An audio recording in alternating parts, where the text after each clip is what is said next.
جب بھی کوئی پریشانی آئے، جب بھی کوئی تکلیف آئے، فرمایا استعینوا بالصبر والصلاۃ،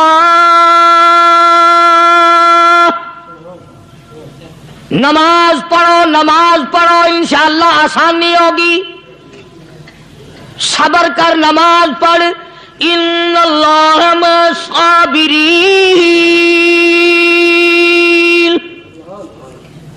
اللہ پاک صبر کرنے والوں کا ساتھی ہے، صبر بھی کرتا جا، نماز بھی ادا کرتا جا، جس سے تیرا بگاڑ ہے یوں بھی سوچتا جا میری طرف سے کوئی ظلم نہ ہو جائے، میں مارا جاؤں گا۔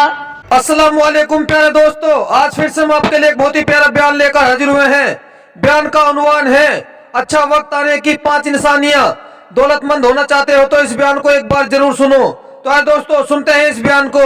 اللہ کے نیک برگزیدہ بندے، مقبول ترین بندے، اللہ والے، اللہ کے ولی، بزرگان دین رحمہم اللہ علیہ مجمعین کے واقعات اور مختصر سے حالات اس نیت سے عرض کر رہا تھا کہ ہمیں بھی اپنے گریبان میں جھانکنے کا موقع ملے، ہم لوگ بھی یہ سوچیں کہ یہ اللہ والے تھے، پیٹ بھی تھا، نفس بھی تھا، بیوی بھی تھی، بچے بھی تھے، پیاس بھی لگتی تھی، بھوک بھی لگتی تھی، کپڑا بھی درکار تھا، سردی گرمی بھی آتی تھی، ان لوگوں نے اللہ کی رضا کیسے حاصل کی؟ نیت میری کسی کی تردید مقصود نہیں، سمجھانے کے لیے کہتا ہوں، جیسے سڑک پہ پیدل آدمی چل رہا ہو اور پاس سے کار گزرتی ہے تو دل میں خیال آتا ہے کہ میرے پاس بھی کار ہوتی۔ ان اللہ کے نیک بندوں کو دیکھ کر میں اور آپ کیوں نہیں سوچتے کہ میں بھی اللہ کا نیک بندہ بن جاتا؟ کوٹھی بنگلہ دیکھ کر، لمبا چوڑا کاروبار کارخانہ دیکھ کر آدمی کے دل میں آتا ہے یارو یہ کارخانے دار ہے، میں اس کا مزدور ہوں۔ تیرے دل میں یہ بات کیوں نہیں آتی کہ میں نماز بھی نہیں پڑھتا اور فلانا ساری رات سویا ہی نہیں؟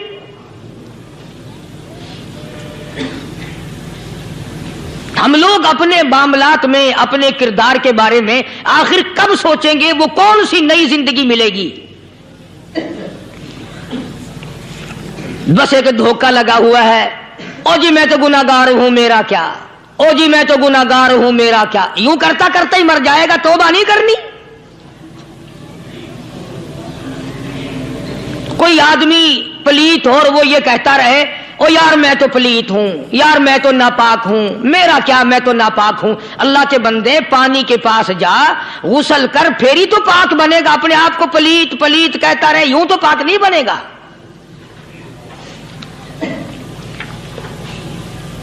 یہ اللہ والے جو ہوتے ہیں آدمی کے اندر کو ٹھیک کرتے ہیں۔ جیسے ڈاکٹر کہتا ہے کہ اگر بلڈ پریشر کے مریض ہو تو نمک نہ کھاؤ، شوگر کے مریض ہو تو میٹھا نہ کھاؤ، بادی کے مریض ہو تو آلو نہ کھاؤ۔ اللہ والا کہتا ہے اگر تمہارے اندر شرک کی بیماری ہے تو خدا کے دروازے کے سوا کہیں نہ جاؤ۔ اللہ والے اندر کا علاج کرتے ہیں، روحانی علاج کرتے ہیں، اس بیماری کا علاج کرتے ہیں جو قبر میں کام آئے گی۔ جب اللہ والوں کی مجلس میں بیٹھو گے تو وہ تمہیں یہ بتائیں گے کہ نبی کی سنتوں کے پھول چھوڑ کر بدعت کے کانٹوں کی طرف نہ جاؤ۔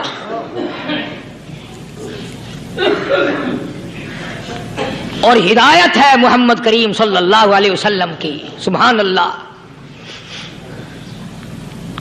وہ جوان کتنا خوش نصیب ہوگا جو حضور کے ساتھ سواری پہ سوار ہے۔ اللہ اکبر۔ سیدنا معاذ بن جبل رضی اللہ تعالیٰ عنہ کی ذات اقدس ہے، جس سواری پہ محمد عربی صلی اللہ تعالی علیہ وسلم سوار ہیں، اسی سواری پہ صحابی بھی سوار ہے، آپ کے پیچھے سوار ہے۔ آپ نے 3 مرتبہ ارشاد فرمایا یا معاذ، وہ کتنا مقدروں والا جوان ہوگا جس کا نام آقا کے پیارے پیارے منہ سے نکلا۔ فرمایا یا معاذ، او معاذ، عرض کیا لبیک،